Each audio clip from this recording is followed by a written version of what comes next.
Baile, ¿qué tal? ¿Cómo están?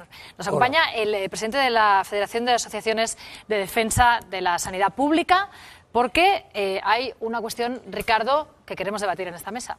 Cuéntanos. Una cuestión, como dices, Verónica, y además una cuestión, ojo, de mucho calado, porque hay 2 millones de españoles que no pueden adquirir los medicamentos que les recetan por falta de recursos, por falta de dinero. En Madrid se calcula que son 235.000 las personas con problemas para pagarse las medicinas.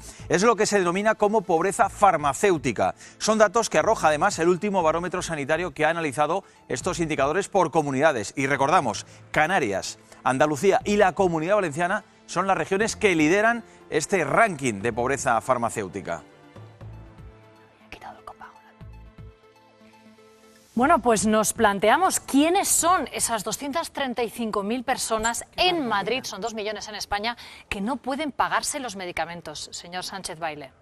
Bueno, en realidad esos datos solamente los tiene la Administración Sanitaria, ¿no? Y nosotros no lo tenemos, pero... ¿Cuál es el perfil? Presumiblemente se trata de personas mayores de 65 años, personas que tienen enfermedades crónicas, que tienen una pluripatología, es decir, que tienen varias enfermedades a la vez, ¿verdad? Y personas que tienen bajos ingresos, ¿no? Que están en el último decil de la renta. Bueno, los mendigos, por supuesto, ¿no? Que estarán en ese grupo, ¿no? Pero suelen ser, pues eso, personas que tienen muy bajas pensiones, ¿no? Muchas, más frecuentemente probablemente van a ser mujeres y mujeres que cobran pensiones de viudedad, que es el perfil más bajo, ¿no? de retribución de las pensiones, ¿no? ¿Son medicamentos que escapan a lo que cubre la Seguridad Social o que el copago es muy alto? ¿Qué es lo que está ocurriendo para que no puedan pagarlo? No, estamos hablando de medicamentos que han sido recetados por un médico de la Seguridad Social, que por lo tanto están en parte financiados, ¿no? Y entonces estos medicamentos, como ustedes seguramente saben y los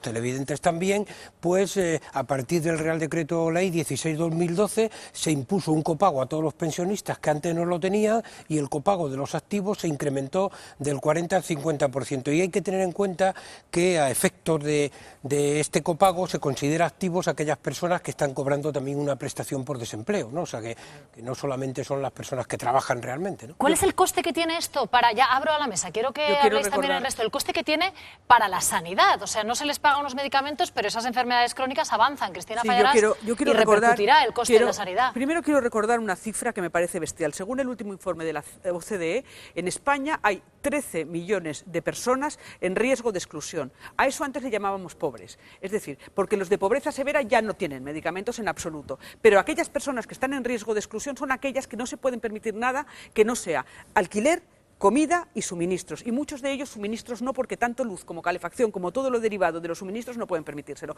En un país donde 13 millones de españoles y españolas están en riesgo de exclusión, no te extrañe nada los 2 millones que no se pueden pagar los medicamentos, porque antes hay que comer. Porque cada año oímos a las personas mayores diciendo, es que tengo que pensar si como o si me medico. El problema es no solo el copago, el problema es que estas personas deberían tener la medicación asegurada, y ningún gobierno ha conseguido dar el paso de asegurar la medicación a estas personas. Me da igual si tiene que ser gratis, la tienen que tener segura. Pero ¿sabes qué pasa, Cristina? Que también ante eso el gobierno se ha encontrado que es como si tu abuelo tiene la medicación gratis, el abuelo compra medicinas o las obtiene para toda la familia. Y creo que ahí es donde el gasto... Hablas, Ana Grau, de que hay fraude, que se ha hecho fraude con las medicinas. Yo no lo llamaría fraude, lo llamaría necesidad muchas veces, porque yo creo que la gente a veces pues se tiene que buscar estas maneras. Caray, no. Entonces yo creo que a veces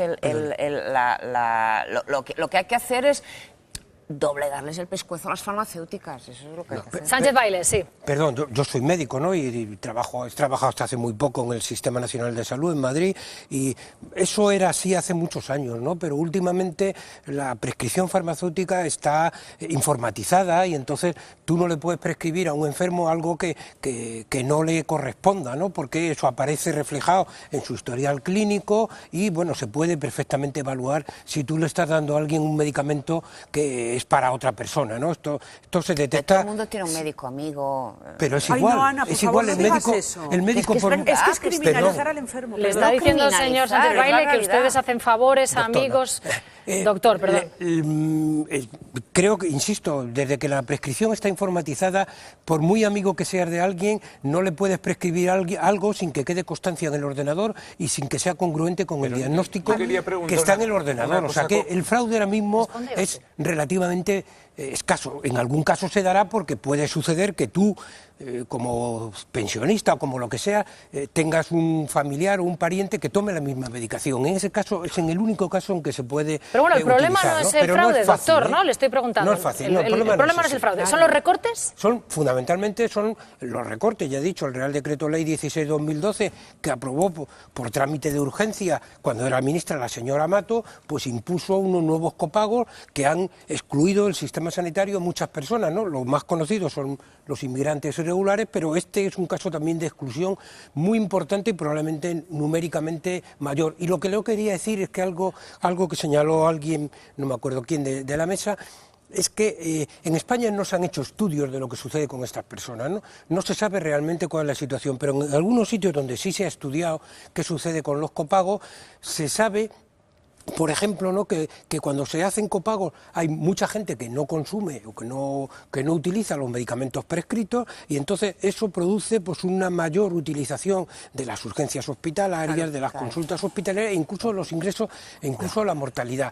Pero ya digo, en España las autoridades sanitarias todas han mirado para otro lado y no han hecho ningún tipo de estudio sobre lo que sucede. Yo me estaba planteando que nos estarán escuchando, hablábamos de esa cifra de 235.000 madrileños que pudieran estar en esa situación y lo que me planteo y lo que querría saber es qué es lo que se propone, porque yo había oído y quería saber cómo estaba la situación, que esa situación de copago que se había exigido con esa reforma legal se iba a revertir o se estaba intentando revertir con el nuevo equipo gubernamental. Fue no sé uno de si los es así. últimos anuncios de Montón. Claro, por eso digo, no sé Como si es la ley así. Mordaza. No sé si es así. Y el último. Y lo que ustedes proponen, ¿qué es lo que le proponen para que esos 235.000 madrileños, que seguramente muchos nos están escuchando porque son personas mayores que ven mucho la televisión, qué es lo que pueden hacer? Bueno, un dato antes de que responda. El 94% de los beneficiarios de ONG, como por ejemplo Banco Farmacéutico, entran dentro de ese copago del 40% de los medicamentos. O sea, ese perfil que acude a las ONG también tiene que pagar las medicinas, doctor. Sí, bueno, pues es evidente, ¿no? Lo mismo que sucede,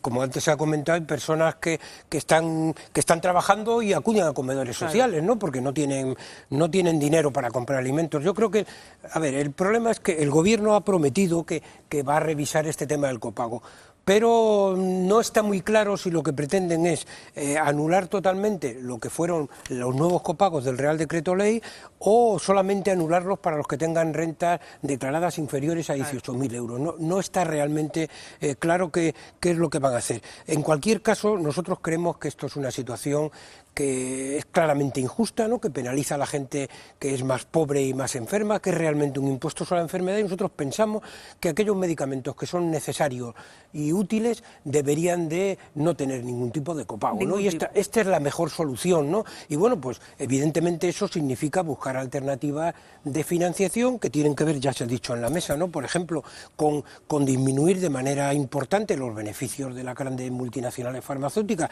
que son... O favor de los genéricos. Que se han incrementado el tema de los genéricos, la dosis personalizadas. Hay muchos sistemas, ¿no? para reconvertir esta situación.